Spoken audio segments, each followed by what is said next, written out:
Kabanata 111. Gutom na gutom si Leon at naubos niya ang buong cake sa maikling panahon. Binigyan pa siya ni Yulia ng tubig sa pagmamadali.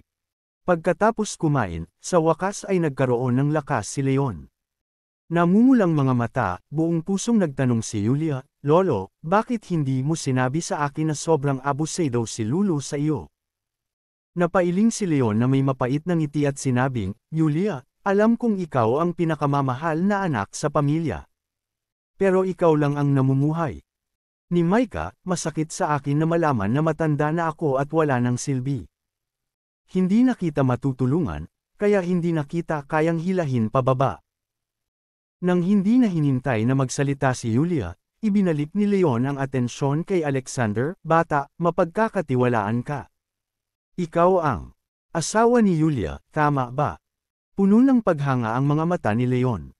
Nang marinig ang sinabi nito, namula si Yulia at walang kamalay-malay na bamulong, "Lolo, hindi siya." Nagsisi si Yulia pagkatapos niyang sabihin iyon. Nandito pa rin si Micah. Kung itinanggi niya, hindi ba malalantad ang kasinungalingan niya? "Well, it's not that it is not. I just..." Nawalan ng masabi si Yulia. Tumawa ng malakas si Leon sa pambihirang tanawin ng pagkapahiya ng kanyang apo. "Silly girl, hindi ako outsider. Ano ang dapat ikahiya sa pag-amin? Wala ka pa namang kasal, di ba? Kapag nakatakda na ang petsa, siguraduhin sabihin sa akin. Doon ako personal para saksihan ang iyong kasal kahit na naka-wheelchair ako." "Lolo, anong pinagsasabi mo?" Namula si Yulia. Napatingin si Alexander sa mahiyain niyang anyo at tuwang-tuwa. Kasabay nito, si Lulu sa labas ng pinto, na sinipa sa lupa, ay muling nagkamalay. Bumangon si Lulu mula sa lupa, puno ng hinanakit. Sa loob ng kwarto, isang malakas na tawa ang maririnig. Mahinang sinabi ni Alexander kay Yulia, "Dalhin mo si Micah sa sopa at maupo doon habang tinitingnan ko ang kalagayan ni Lolo." Masasabi ni Alexander na ang katawan ni Leon na may dala na ring sakit ay nanghihina na dahil sa matagal na pang-aabuso, at mahihirapan siyang gumaling sa pamamagitan lamang ng pagkain at ordinaryong gamot. "By the way, gusto kong itanong kung paano mo nalaman ito?" Nagtatakang tanong ni Yulia habang binibigyan ng puwang si Alexander. "Nakapunta na ako sa malamig at mapanganib na lugar, kaya may natutunan ako." Tumawa si Alexander. Siyempre, tiyak na magugulat ang mga naging maswerte na nakakita ng kanyang mga kasanayang medikal sa kanyang kahinhinan sa sandaling ito. Dahil, hindi lang sa North, kundi hindi hihigit sa 3 tao ang makakalaban niya sa buong bansa. At ang 3 taong ito, masyadong, ay hinding-hindi maglalakas loob na sabihin na maaari nilang manalo si Alexander. Matapos umalis sina Yulia at Micah, naglabas si Alexander ng ilang pilak na karayom mula sa kanyang bulsa.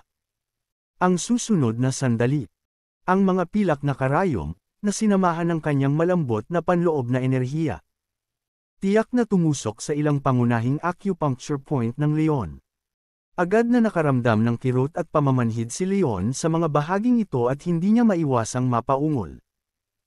Gayunpaman, hindi nagtagal, muli niyang naramdaman na parang may mabilis na lumalangoy sa loob ng kanyang katawan, na sinundan ng isang hindi pa nagagawang pakiramdam ng pagkalikido sa buong katawan niya. Matagal nang hindi komportable si Leon.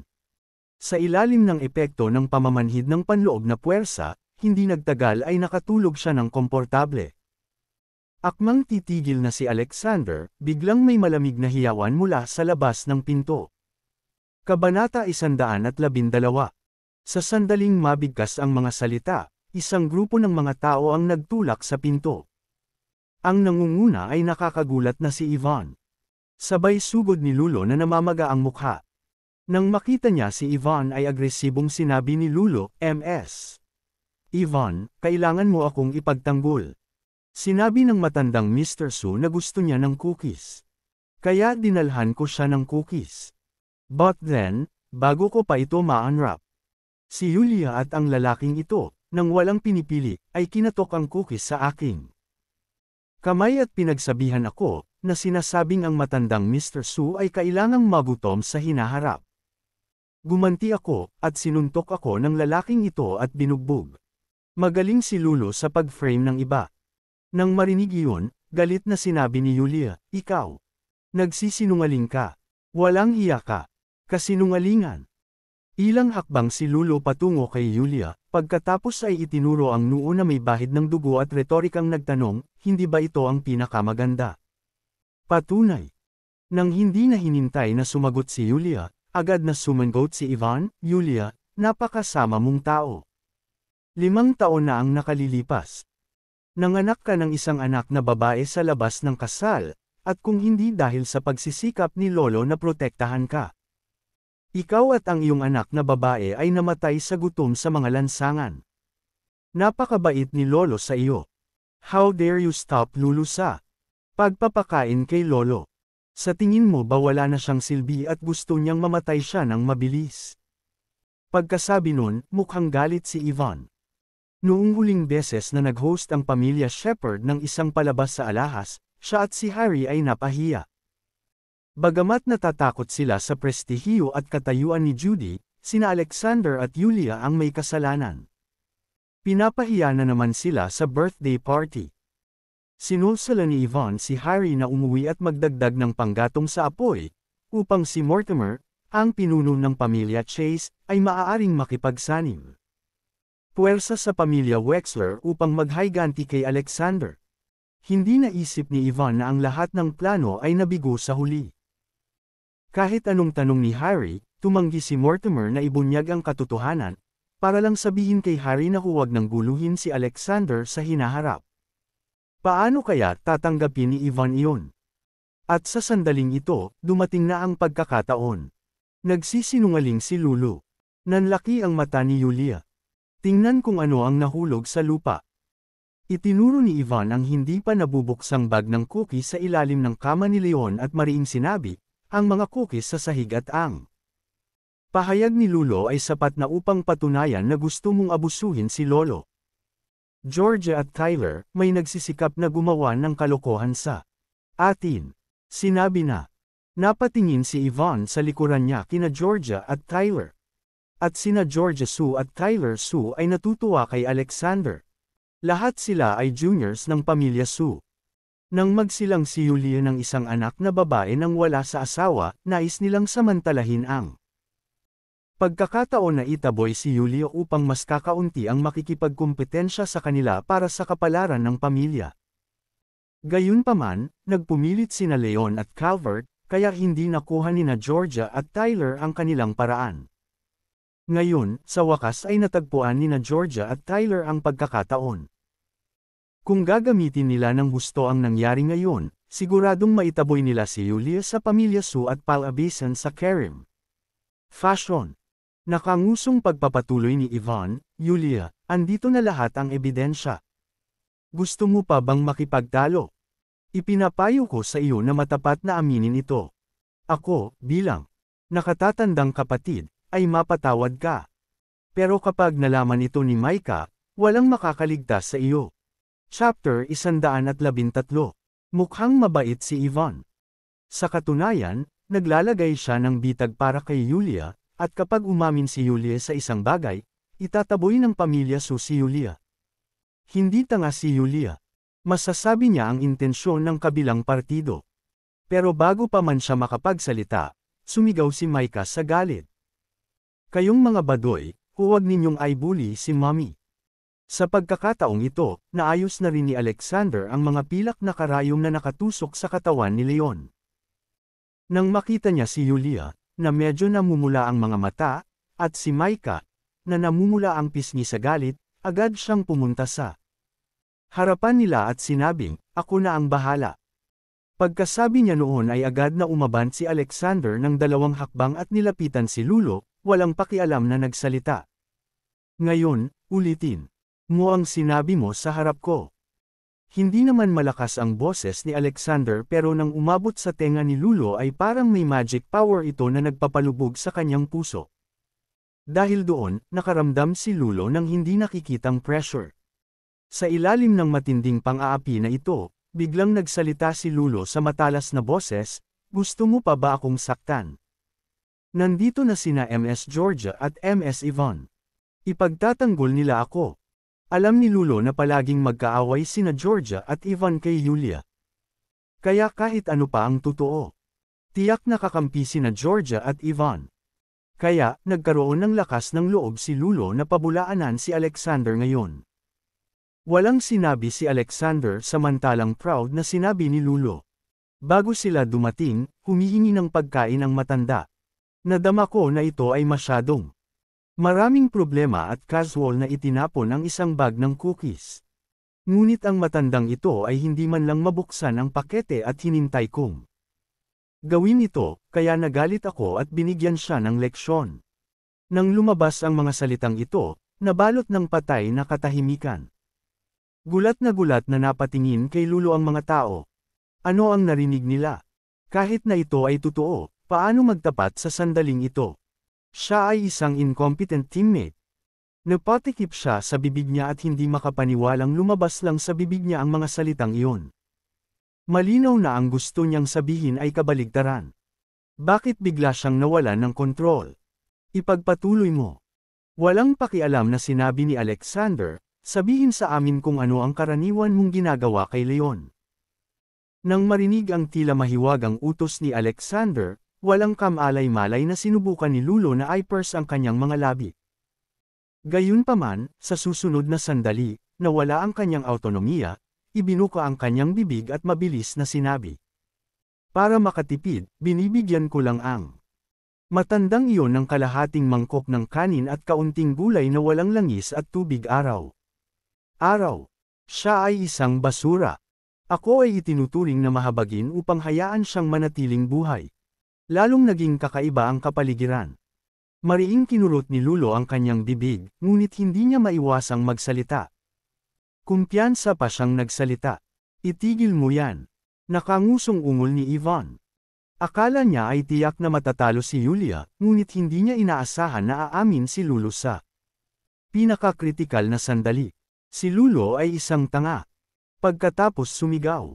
Lalong nenas at nagalit si Yvonne. Kaya sinipa niya si Lulo. Abel. Tumagos sa puwet ni Lulo ang matulis na takong ng sapatos, napasigaw si Lulo sa sakit. Babayaran ka namin, pero inaabuso mo si Lolo. Nagbibilang ka ba ng kamatayan? Kabanata 114. Sinamantala ni Yvonne ang pagkakataon para ilabas ang lahat ng sama ng loob at sama ng loob kay Yulia sa katawan ni Lulo. Nagalit din si Georgia sa pag-amin ni Lulo sa kritikal na sandali. Ngunit mas kalmado si Georgia kaysa kay Yvonne. Yvonne, caretaker lang siya. Maari natin siyang parusahan mamaya. Sinulyapan ni Yvonne si Lulo at saka ibinaling ang atensyon kay Leon. Si Leon sa kama ay walang himbing na natutulog na may ilang pilak na karayom na nakatusok sa kanyang katawan. Nang makita ang mga silver needles na ito, ngumiti ng makahulugan si Yvonne. Kahit na totoo ang sinabi ni Lulo, ano ang kasabwat mong magdikit ng karayom sa katawan ni Lolo? Tanong ni Yvonne kina Yulia at Alexander sa malamig na boses. Yulia, alam mo ba kung saan itinago ni Lolo ang kanyang ari-arian at gustong nakawin? Kaya bumalik ka kasama ang bastard na ito para patayin siya, tama ba? Galit na galit si Yulia. Kalokohan. Alam ni Alexander kung paano gamutin ang sakit. Tinutulungan niya si Lolo. Gumagamot ng sakit. Malamig na ngumuso si Yvonne, napaka-arka ng tradisyonal na gamot. Iniligtas mo ba si Lolo o pinapatay mo siya? Yvonne, huwag mo kaming i-frame. Galit na galit si Yulia. Nang makitang nagalit si Yulia, tuwang-tuwa si Yvonne kaya buong pagmamalaki niyang sinabi, sa tingin ko noong huling beses na pinagaling ni Alexander ang iyong ama, nagkataon na ang tatay mo ang nagising mismo. Kaya maswerte si Alexander that time. Kung talagang ganoon kagaling ang kanyang medical skills, bakit hindi siya maglakas loob na pumayag sa imbitasyon ng dean? Paanong ang isang pobreng 6 na taon ng sundalo ay tatanggi sa signing fee na 10 milyong dolyar? Maliban na lang kung makonsensya siya. Yulia, nandito ka ngayon para magnakaw ng pera at pumatay ng mga tao. Medyo tulala si Georgia. Hindi niya inaasahan na ang kakayahan ni Ivan na mag-frame ng mga tao ay lalong nagiging pino pagkalipas ng ilang panahon. Sa sandaling iyon, sinigawan ni Georgia si Yulia sa napaka-cooperative na paraan. Yulia. Dati, ang akala ko lang ay ignorante ka at makasarili, pero hindi ko inasahan na bukod pa doon ay isa kang bisyo na babae. Minahal ka ni Lolo bago siya magkasakit, at gusto mo ang kanyang buhay para sa kapakanan ng pagnanakaw ng kanyang ari-arian. Ang ilan pang miyembro ng pamilya ni Sue ay sinisi si Yulia ng matuwid na galit. Agad na paalisan ang mabangis na babaeng ito mula sa pamilya Sue. Gusto niyang kunin ang buhay ni Lolo. Masyado kaming mabait para itapon lang siya. Sabi ko, pilayin mo muna siya. Pagkatapos ay ipakulong siya at huwag na huwag siyang papayagang makalabas sa kulungan sa buong buhay niya. Nanlamig ang tingin ni Alexander nang marinig iyon. Hindi niya inaasahan na gugustuhin ng pamilyang Sue na patayin si Yulia para sa sarili nilang kagustuhan at makasariling hangarin. Akmang ilalabas ni Alexander ang kanyang galit, biglang may malakas na boses na nagmula sa labas ng pinto. Ano ang lahat ng kaguluhan? Ang susunod na sandali. Si Calvert, na minsan lang nakilala ni Alexander, ay pumasok sa silid. Bilang tagapagmana ng pamilyang Sue, si Calvert ay palaging nagpapakita ng aura na puno ng higit na kahusayan. Ito ang villa kung saan nagpapagaling si Lolo. Bakit kayo gumagawa ng eksena dito? Nang hindi naghihintay na magsalita si Yulia, sina Georgia at Ivan, ay nagmamadaling nagdagdag ng gatong sa apoy at sinabi kay Calvert ang nangyari. Kino-frame nila si Yulia. Calvert, ambisyosa si Yulia. Hindi na siya dapat payagang manatili sa pamilya Sue. Tumingin si Georgia kay Yulia at sinabi sa malamig na boses. Ngumisi pa si Ivan, 5 years ago, nang ipilit niyang ipanganak ang illegitimate child na iyon, dapat ay pinalayas na siya. Sa pamilya. Ano ang napala namin sa pagkaladkad sa usapin hanggang ngayon, maliban sa pagmumukhang masama ang pamilya Sue? Kabanata 115. Sumimangot si Calvert at tumingin kay Yulia pero hindi nagkomento. Humakbang siya palapit kay Leon, yumuko para tingnan siya at saka nagsalita, nakatulog lang si Lolo. Umalis ngayon. Huwag mo siyang istorbohin. Natutulog lang. Paano ito posible? Sina Georgia at Ivan, pati na rin ang ilang tao sa likuran nila, lahat ay walang malay na sumigaw. Nang maramdamang hinahamon ang kanyang awtoridad, sumimangot si Calvert. Paanong imposible iyon? Gusto mo bang may mangyari kay Lolo? Hindi. Hindi iyon ang ibig naming sabihin. Natakot sina Georgia at Ivan at napagtanto nilang muntik na nilang ilantad ang kanilang intensyon. Dahil sa takot kay Calvert, nagpalitan ng mabilis na tingin sina Georgia at Ivan at sa kanilayo na tumakas. Gayunpaman, bago umalis. Marahas na sinabi ni Ivan kay Yulia, kung hindi gumaling si Lolo, papanagutin ko kayo ni Alexander. Nang matapos siyang magsalita ay lumabas na siya ng kwarto. Ang mga miyembro ng pamilya Sue ay sumunod sa takot. At si Calvert, na tumatango kina Alexander at Yulia, ay lumabas na rin ng kwarto. Alexander, anong nangyayari kay Lolo ngayon? Tanong ni Yulia. Nakatulog lang si Lolo. Ang mga degenerated function ng katawan ay unti-unting bumabawi. Pagkatapos ng gabing ito, maaari siyang maging mas mahusay. Hindi mabilang si Lolo. Bakit hindi mo tawagan ang kumpanya ng serbisyo at hilingin sa kanila na palitan ang tagapag-alaga ni Lolo ng mas maaasahang tao? Habang ikaw, magpapamasahe ulit ako kay Lolo. Wika ni Alexander habang inilalabas ang mga karayom sa katawan ni Leon. Bigla kang naging lolo ang lolo ko, ha? Hindi napigilan ni Yulia na i-roll ay si Alexander. Di ba tinawag ko siya ng ganon? At hindi mo ako pinigilan. Yulia pouted at kinaladkad si Micah palabas para tumawag sa telepono. Saka lang natauhan si Alexander. Nagpa-cute ba si Yulia sa harap niya? Ang mga babae ay talagang mahirap hulaan. Marahil ay natuwa si Yulia nang marinig ni Alexander na tinawag ni Leon si Lolo. Napaisip si Alexander habang walang tigil sa paggalaw ang mga kamay niya. Matapos tanggalin ang mga karayom sa katawan ni Leon, naglapat siya ng espesyal na pamamaraan at marahang minasahe si Leon. Ilang sandali pa, may isang magandang figure sa pasukan ng silid. Boss! Si Diane pala. Hindi man lang nagtaas ng ulo si Alexander at nagutos, yung babaeng nakahandusay sa labas ng pinto, ikaw na bahala. Hindi niya pinapakain si Leon. Maaari kang matuto mula sa kanya. Naghahadya si Jots ng ilang cookies sa kanya paminsan-minsan. Huwag mo siyang hayaang mamatay ng ganoon kadali para maranasan din niya kung ano ang pakiramdam ng namamatay. Oo, boss. Natanggap ni Diane ang order at pagkatapos ay tumama sa bilis ng kidlat. Binuhat niya si Lulo na bumagsak sa lupa. Bitawan mo ako. Ano ba ang gusto mong gawin sa akin? Tili ni Lulo habang pilit na nagpupumiglas. Sa kasamaang palad, napakadaling binuhat ni Diane si Lulo. Gusto mo akong patayin sa gutom? I'm going to call the police and have the police come and arrest you. Ang lakas ng braso ni Diane na ikinatakot ni Lulo. Sa takot ni Diane na baka maistorbo si Alexander sa sigaw ni Lulo, lalo pang binilisan ang lakad at kinaladkad si Lulo palabas ng pintuan ng villa. Sa huli, ang tanging naririnig lang ni Alexander ay ang ilang unti-unting paglayo ng mga ungol. Kabanata 116. Hindi nagtagal, dumating sa kumpanya ng serbisyo ang muling kinuhang tagapag-alaga ni Yulia. Ipinagpatuloy ni Alexander ang pag-unblock ng mga bugbog na meridian ni Leon at pagkatapos ay umupo ng ilang sandali. Nang makitang mahimbing na natutulog si Leon, nagpaliwanag si Alexander sa caregiver at tuluyang umalis kasama sina Yulia at Micah. Sa mungkahi ni Yulia, hindi na sila bumalik sa villa ni Lincoln bagkus pumunta sila sa malapit na hotel at kumuha ng kwarto. Isang kwarto lang pero may 2 kama sa loob. Ngayon, walang dahilan para makisalo si Alexander kay Yulia. Gayunpaman, si Micah ay nasa isang dilema ngayon. Sa kaliwa ay ang kanyang ama, at sa kanan ay ang kanyang ina. Sino ang dapat niyang piliin?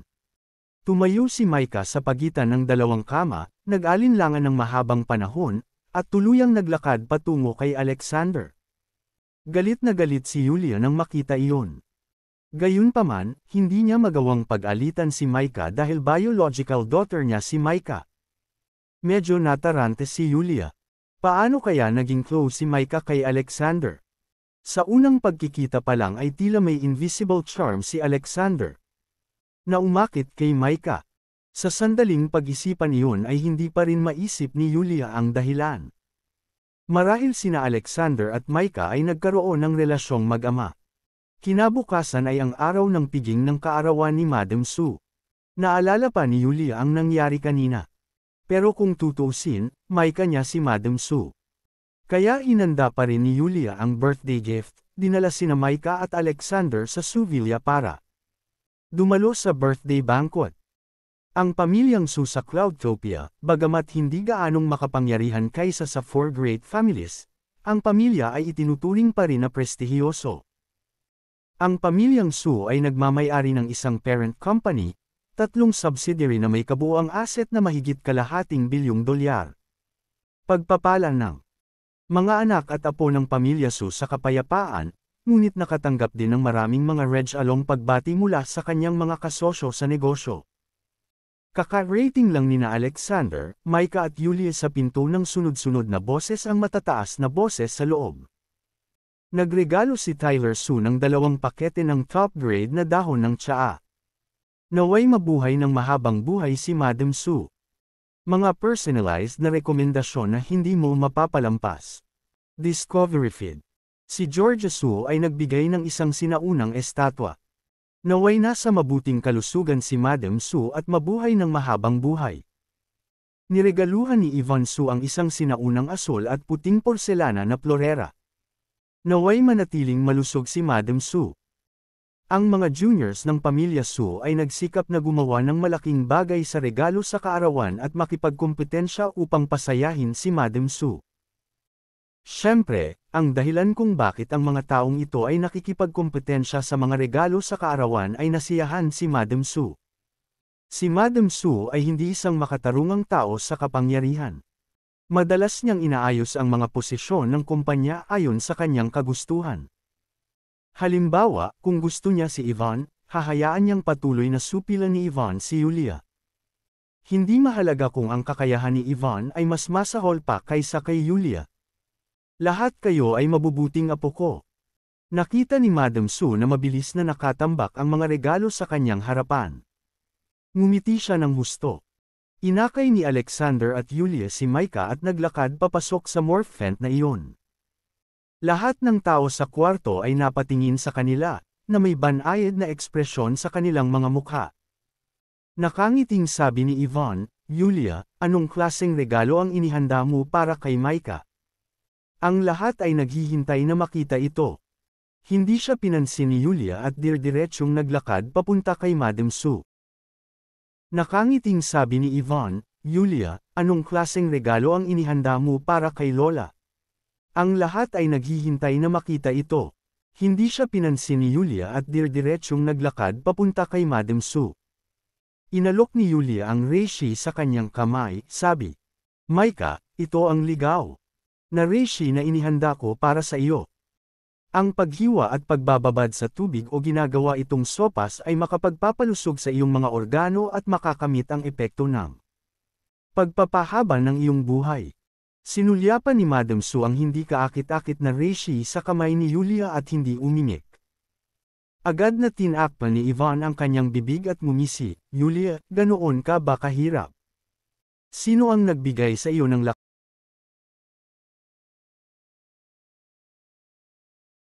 Mabangis na tumingin si Leon sa paligid at nagpatuloy, "Yulia, sa hinaharap, aalagaan kong mabuti ang aking kalusugan at bibigyan kita ng isang piraso ng langit."